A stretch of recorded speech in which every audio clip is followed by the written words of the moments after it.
Just from the title, I already know this is most likely to be my most controversial video yet. You read it correctly. This is why Floyd Mayweather was the best to ever do it. Hold up. Before you go commenting, well, Muhammad Ali is the greatest and Sugar Ray Robinson had 100 wins. Just chill out for a sec. This video is obviously based completely on opinion and you don't have to agree with me. In today's video, I'm going to go over a few reasons why I believe Floyd Mayweather Jr. was the best ever. The undefeated 50-0 fighter dominated multiple weight divisions and even different eras. Let's not waste any more time. Let's dive into all the reasons behind this big statement. First off, skills and defense. When we talk about Floyd Mayweather, this is the first thing to come to our head. His skill level is obviously second to none, but we know there's other skilled fighters, so what makes Floyd different? First off, his defense has to be at least top 3 of all time. Oh, he really rocked Oscar coming in. Yeah, he did. He caught him with a good right hand. With defense alongside fighters like Pernell Whitaker, his Philly shell shoulder roll defense makes it seem so effortless. Young boxing fans that are watching Floyd Mayweather, you're seeing one of the, if not the greatest defensive fighter of all time. I mean, that's how strong.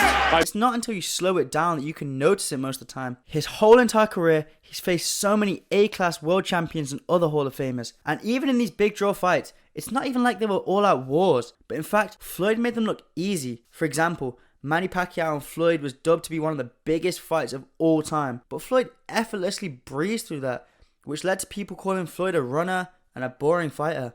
But if it was a war and Floyd got hit more, they would have respected him more. But it's because he made it look so simple and did what he had to do to win, regardless of pleasing the fans, is why he got so hated on. Out of every fighter there's ever been, I've never seen anyone be hated so much. There's always an excuse for Floyd, when really he is one of the highest IQ fighters we've ever seen. Floyd is able to adapt to almost every situation and calculate all of his opponents, which has made him a slow starter at times, but he's shown that he's always able to overcome early adversity, figure out his opponents, and dominate. For example, Sugar Shane Mosley hurt Floyd worse than he's ever really been hurt. Hands on! That's one of the best shots I've ever seen reacting. That punch hurt him. Yeah. Oh, he almost was down! He caught him! And Floyd was able to recover, make the necessary adjustments, and dominate the rest of the fight.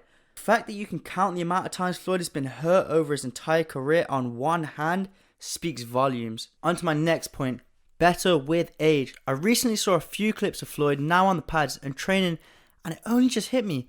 He's 46 years old. This man is 4 years away from being 50 and looks better than most youngers. But not just that, let's look at how he developed as a fighter from in his 20s to in his 30s. Pretty Boy Floyd was an explosive, skillful and fast fighter, but obviously age eventually makes you slow down, so he had to adapt to this and find a new style which took him into his Money Mayweather era. He switched up to a more effortless style where he can calculate and easily outpoint his opponents without really doing too much. A Floyd Mayweather in the red trunks.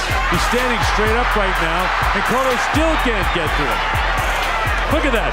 Overhand right. He wants to show this. His defense became better, and even though he was getting less knockouts later on in his career, it's fair to say he still became a better fighter and developed a better ring IQ and more sustainable fighting style to the point where, honestly, he could have continued fighting at the same level without retiring. And last point, smart business moves. I understand his legacy may not be the best. It may not be a movie type legacy like Muhammad Ali or Mike Tyson, but he did what he needed to do.